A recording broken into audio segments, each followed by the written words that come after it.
Hi, I'm calling for the get on The webinar? yes. Okay, and we're just ready to begin. Oh, good. I just called the right time. Okay, good. And if you don't mind, and anyone else who's on the phone, if you could press *6 to mute your phone. That way, if there's any background noise or anything, it won't disturb the recording. Oh, okay. Okay? I hit *6 before, and then I got you, so I don't know. Okay. All right, so if you do it, that would be great. I hit #6, so I need *6 then? It's *6, yes. All right. I did, so that got recorded. Good evening. Welcome to Lourdes Bariatric University. My name is Carolyn Daly, and I'm Director of Marketing for Lourdes Health System. Lourdes Bariatric University is a series of webinars that is designed for the general public and persons interested in surgical weight loss options, as well as individuals who have had bariatric surgery. At Lourdes, we know that weight loss is a journey of a lifetime, and we're here to support you with information and tools to help you along your way. Before we get started, we have a few housekeeping items to attend to. First, if you have not done so already, please mute your phone by pressing *6. If you have a question, choose the Q&A option from the top toolbar.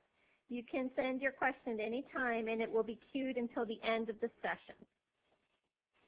Those questions, by the way, will not be seen by others, will only be seen by us, and then we'll repeat the question at the end of the session. If you have any technical difficulty, please use the live meeting support link found in your invitation email. If you, at the end of this meeting, you wish to review this presentation or share it with a friend, please note that we will be archiving it online at www.lourdesnet.org under our Programs and Services section for bariatrics, so you can share it at a later date. Just a reminder, while we call this series a university, keep in mind that it's not an accredited school, nor is credit provided for participation. However, we do believe you will find the information helpful to you as you make decisions about your health care and the health of your loved ones.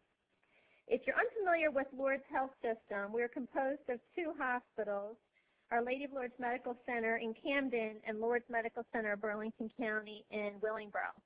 Together, our hospitals are the largest providers of bariatric surgery in southern New Jersey. In addition, we are proud to tell you that both of our hospitals have achieved designation as Bariatric Centers of Excellence by the American Society for Metabolic and Bariatric Surgery and the Surgical Review Corporation. Both centers offer great surgeons and caring supportive nurses and staff, as well as all private rooms. We are also closely associated with the Lourdes Wellness Center, which is celebrating its 30th year anniversary. Visit our website to learn more about the programs and services offered there. This evening's presentation on emotional eating is being presented by Kathryn Friedmann, Director of Integrative Healthcare at Lourdes Wellness Center. Kathryn is a nutritionist and certified holistic health counselor who has worked for over 7 years with Lourdes Bariatric team to counsel pre- and post-operative patients as they work to establish new eating patterns. Tonight, Kathryn will share some of her tips and insights as she discusses emotional eating after weight loss surgery. Please welcome Kathryn Friedmann.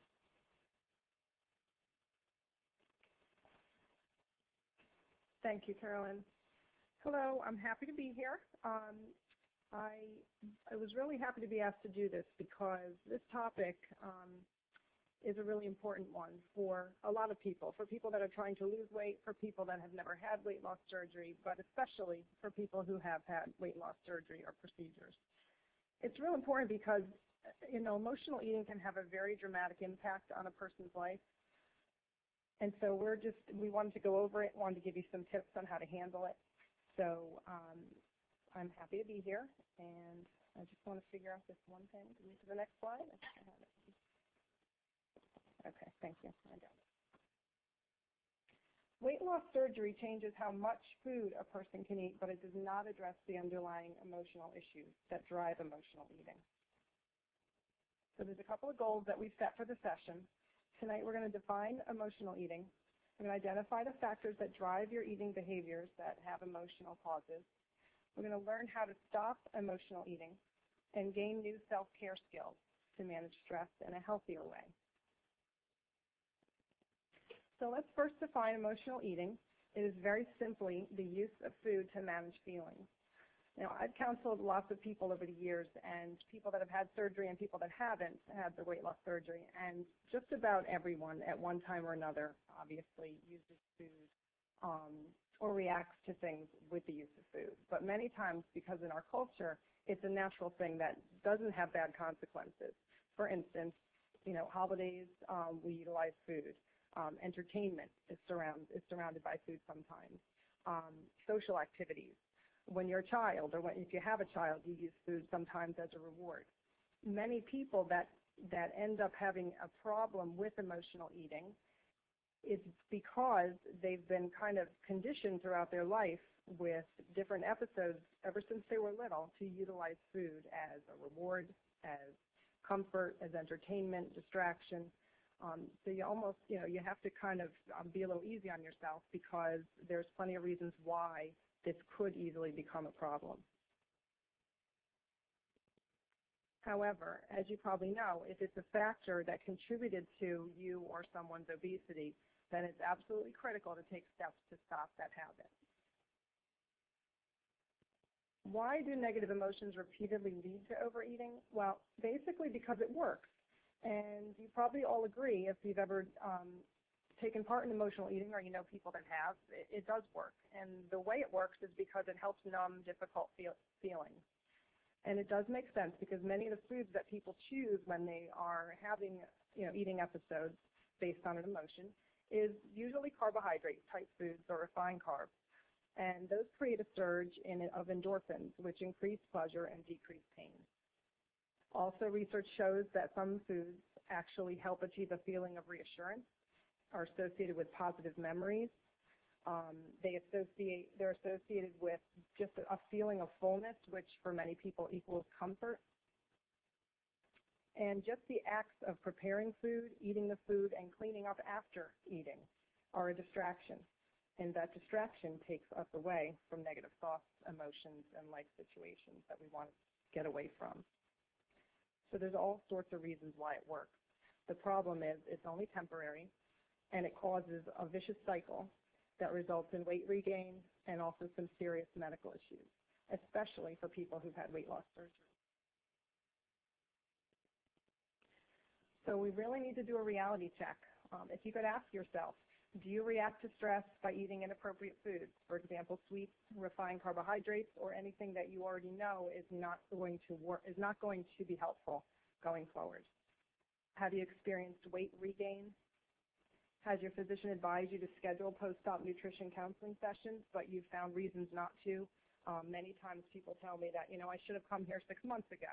I just felt like it was a lack of willpower, or I just know if I got back into the game and got back on the wagon, I'd be okay, but I probably should have come a long time ago.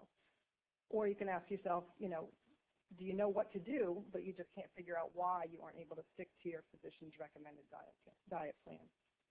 You also should ask yourself, do you eat in secret, or does eating feel out of control sometimes? If you've said yes to any of these or many of these, you probably are prone to emotional eating. Most of you, if you've taken part to be part of this session tonight, then you already know that yes, you do emotionally eat. So the good news is you're about to learn some steps and tips to help you get back on track and experience further success with weight loss. Remember that as part of the journey you knew was coming. When you first decided to get weight loss surgery or have a weight loss procedure, you knew it was not going to be easy. And this is just one piece that if you work on it, it's going to help you either lose the weight that you may have regained or just get back on track so that you continue to lose some weight. It will definitely be worth every ounce of energy and thought you put into it. So the first step would be is to really identify the triggers. It's very likely that you already know, right away what they are. You could probably rattle them off. You've probably talked about them with your friends or family. Here's just some good examples of what I hear with people that I talk to. They're basic triggers of stress.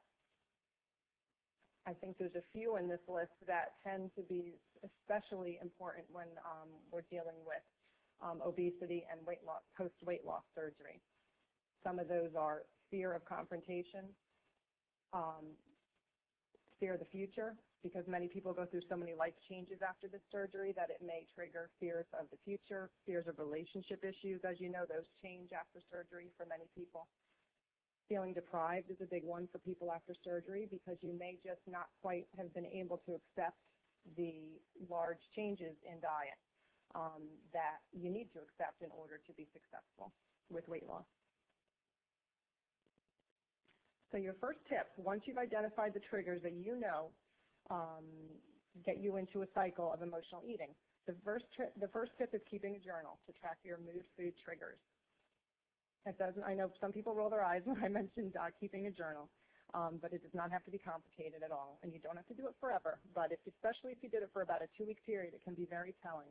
It can be helpful. These are the 4 things that you should definitely write down in your journal entries: what you eat, when you eat, how you're feeling when you're eating, not necessarily after, but when you're eating, how hungry you are on a scale of 1 to 1 being not hungry, 10 being ravenous. Those are the 4 things to keep track of in your journal. And again, what this exercise does is you're going to notice over time patterns, and it's going to help you identify just what those triggers are, and it's going to help you identify the emotions that lead to the emotional eating.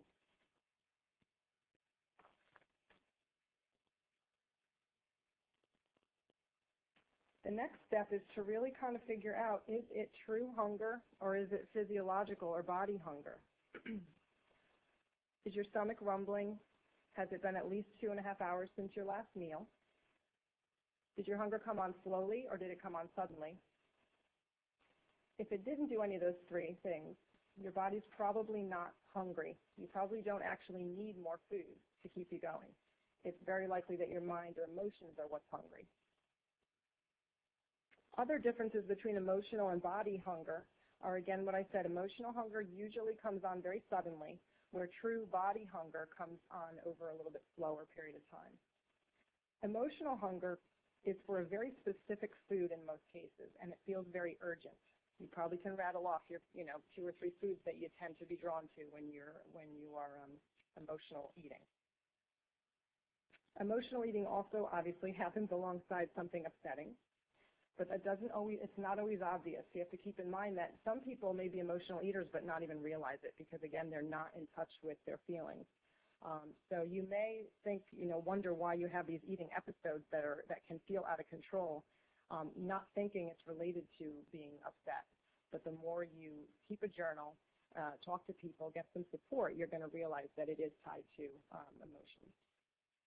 And then lastly, emotional eating usually starts with your thoughts, and it starts with a mouth feeling, like you want a specific taste in your mouth.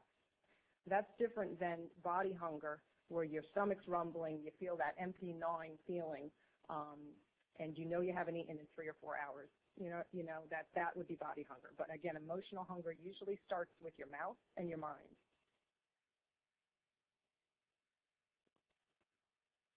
So you've identified yourself as having a tendency to manage emotions with food. You almost definitely already know some of what your triggers are. So what do you do next? The first step I would tell anyone is to take a step back and really clarify what your doctor's orders are in terms of your diet and lifestyle. Hopefully you've already met with someone after your surgery and you've had some instruction on the way to eat. But it's critical that you revisit that, and you may need help with that, and that's fine. You should call your doctor or your nutritionist for an individual session. But the really important things that you need to remind yourself are just how you're supposed to be eating. Very literally how. The number, how many times a day, how many grams of protein you need every day, how often you should be eating, how much fluid you should be getting in every day. All those specifics you really should revisit. And a lot of people find it really helpful to come back to their nutritionist or their doctor and hear it again or just go through it again. It tends to be motivating to hear someone else go over it with them.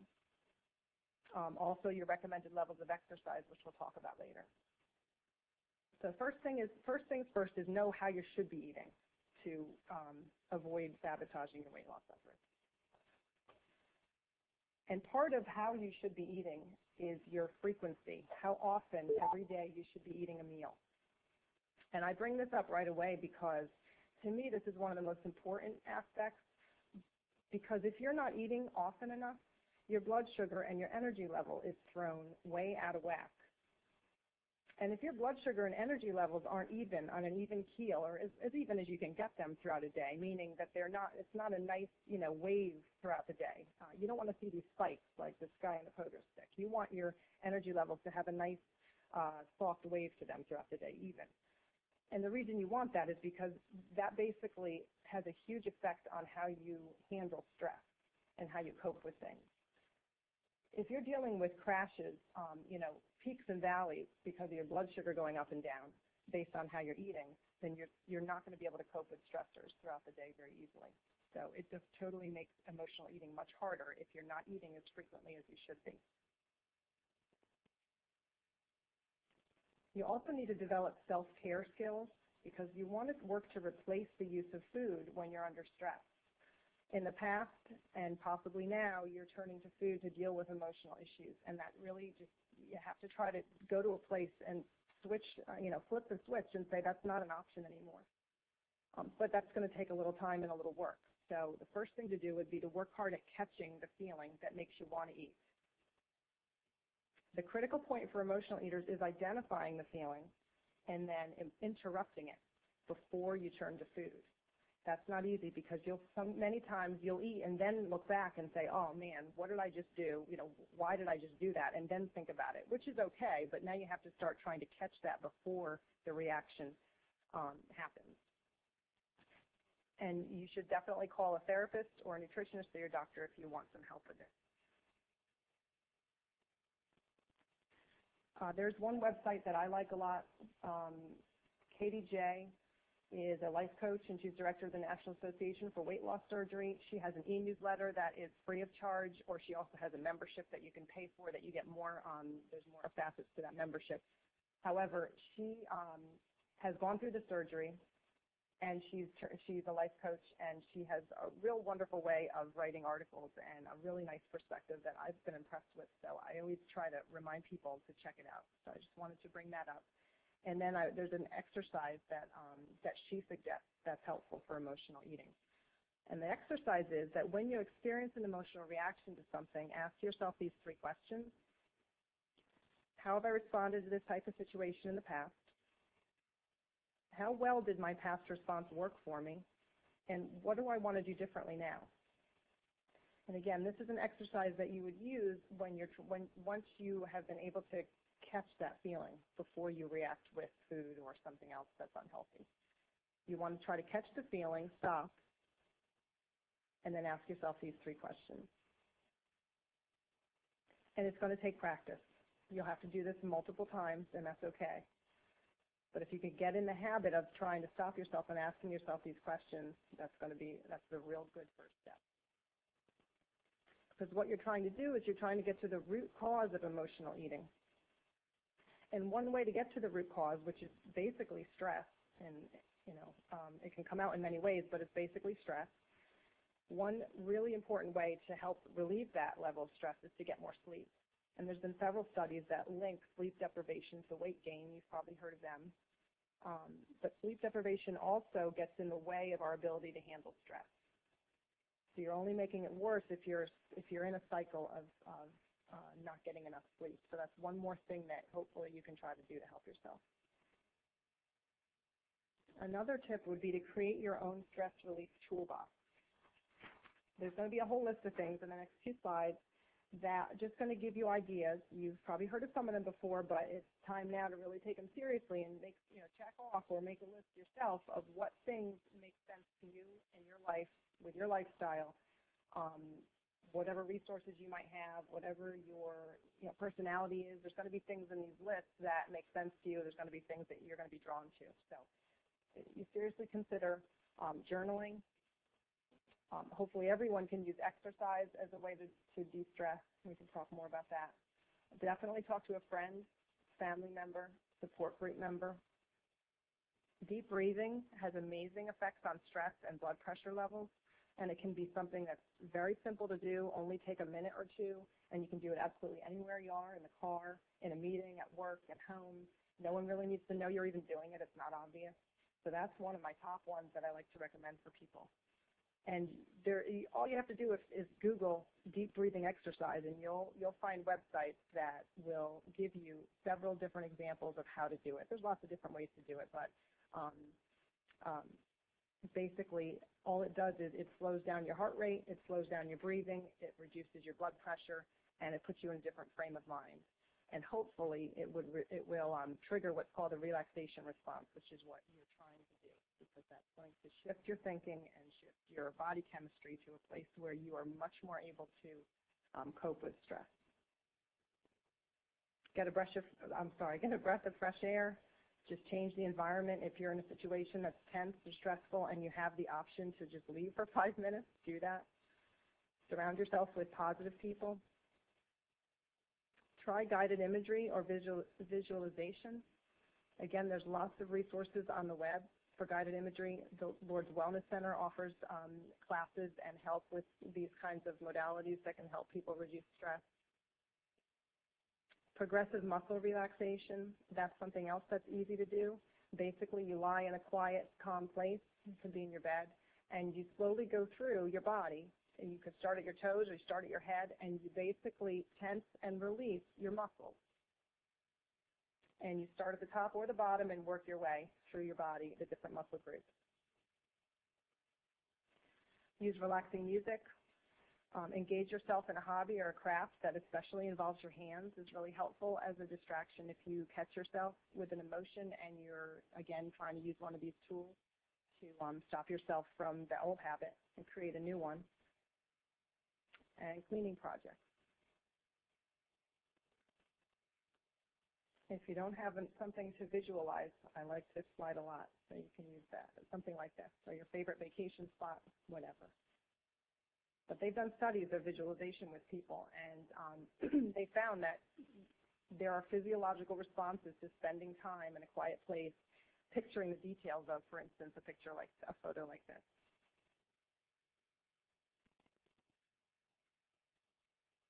So basically what you're trying to do is you're trying to shift to healthy eating. So while you're trying these tips, you want to remind yourself of all the reasons you chose to have weight loss surgery. That's usually really helpful for people that I talk to. And sometimes you have to revisit those because maybe a year has gone by or 2 years have gone by since you had the surgery. And it really helps to either talk with someone or just, have some conversations with yourself about all the reasons that you chose to have the surgery. You want to use your personal list of stress relief ideas, and you definitely want to seek professional help if you need it, because it's not easy shifting behavior that may have been happening since childhood. So do not give up, no matter what you do. Please get help if you need it. And here's a list of some resources that I found really helpful that I hope you do also. The first one is that National Association for Weight Loss Surgery. The second is the Wellness Center here at Lourdes. We offer a lot of classes and programs and counseling that might be helpful for you. Everything from low-impact exercise classes, which is probably the #1 stress reliever, and they cater to people with limitations and disabilities of some type. So if you are just getting back to exercise, for instance, or if you're still working with, let's say, joint limitations or back limitations, then there are programs there for you. It's also nice because it's a non-intimidating atmosphere. ObesityHelp.com, I've been told by many clients that they like that website. Weight Loss Surgery Lifestyles.com, that's a magazine, and they have a website also that has some really interesting and helpful articles and ideas in it. And AWayOut.com, that is someone who specializes in weight loss surgery and emotional eating. And there's tools on that website and counseling available through that website. Most importantly, you want to talk to your doctor and keep in touch with him and keep going back to your checkups when you hear from your doctor. You want to keep track of your nutrition profile also through your blood work. Use your local weight loss support group. Lourdes has one. If you need more information about it, then please, I'll give you my contact information at the end of this, and feel free to call me or email me. Utilize therapists if you need to. There are plenty out there. And then there's an author, Janine Ross, that I like, and here's a few of her books. She's written more, but here's just 3 titles that you might find helpful. Breaking Free from Emotional Eating, Feeding the Hungry Heart, and Why Wait, A Guide to Ending Compulsive Eating.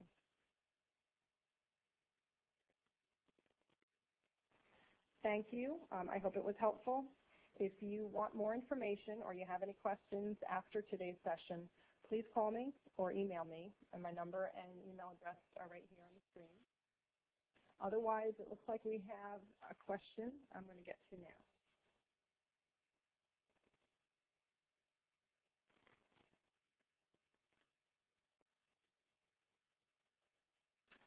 Someone had a comment that many times emotional eating is not just a taste issue, but also a texture issue, and that you need to chew on something. Yes, I've heard that before from many people. You're right about that. It's not just about taste. If you need to chew on something, many people, there's a mouth need or an oral fixation type thing that they feel like they need to or are in the habit of eating as a way to kind of satisfy that need. Some people, if their physician allows them to chew gum, that might be an option, sugarless gum. Certain bariatric procedures, though, there's a restriction on gum chewing, so you need to check with your physician if you don't already know the answer to that. Otherwise, keeping chewing and slowing down when you eat can be helpful during mealtime. If it's in between meals, you already know you need to be sipping liquid slowly between your meals. So I don't know if the use of a straw and or just sipping certain liquids can be helpful there. I think that's the only question we have at the moment. If people want to send in their questions at this point, they can do so. In the meantime, I have a question. Okay. So I know some people may be resistant to doing a journal, but are there any sort of online, sort of free-form kind of places where people can use,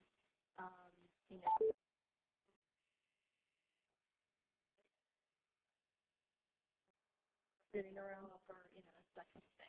Yeah. It can be very simple in a little notebook that you carry around with you. But if you wanted a template, for instance, of something that's already exists, I have access to those. I know of a few already. I can't think of a website off the top of my head. However, if you email me or call me, I'll be happy to get that to you. But you're right. For some people, it can be overwhelming, and if they had something that they can use, that's helpful. There's also a few websites. I know there are more dieting websites, ediets.com and several others that offer journaling as one aspect, but that's more of a weight loss program that you join, and then that's just, that's the benefit of that. But if anyone does need that, I'd be happy to help find one. Looks like there's one more question.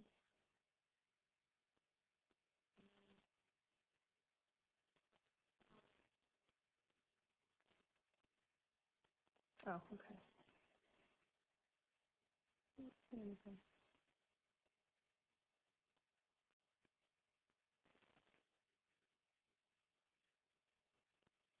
Yeah, I don't see another question at the moment, but here it comes. Oh, good. We have a testimonial for Janine Ross, Feeding the Hungry Heart book. And we have someone who admits that it was mostly written for women, but as a man, he definitely loved the book. So thank you.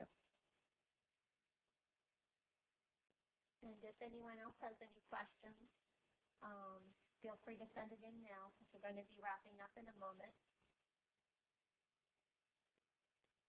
And what I can tell you is that if you do have, again, if you have any more questions or concerns and you want to contact Kathryn, she had provided her email address at friedmank@lourdesnet.org.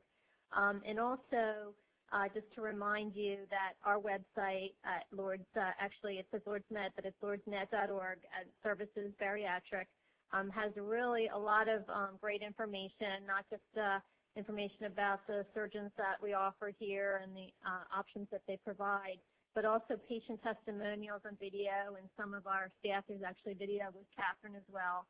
Our physicians have some comments on that site as well. And also that we have another session coming up in the future on July 15th at 5:30, same place and time, same way to register at info@lourdesnet.org. And then if you missed this or if you want to share this with a friend, we will be archiving it again in our under programs and services, bariatric surgery at lourdesnet.org, so that we have this available in the future. We'll be archiving it soon. There are also our 2 previous presentations. And I'm just going to check back and make sure that we don't have any further questions. We also have another nice comment. I'm glad to hear, I've heard about this webinar really needing support at this point, and I think a lot of people do. Yes, so feel free to call me or email me if you need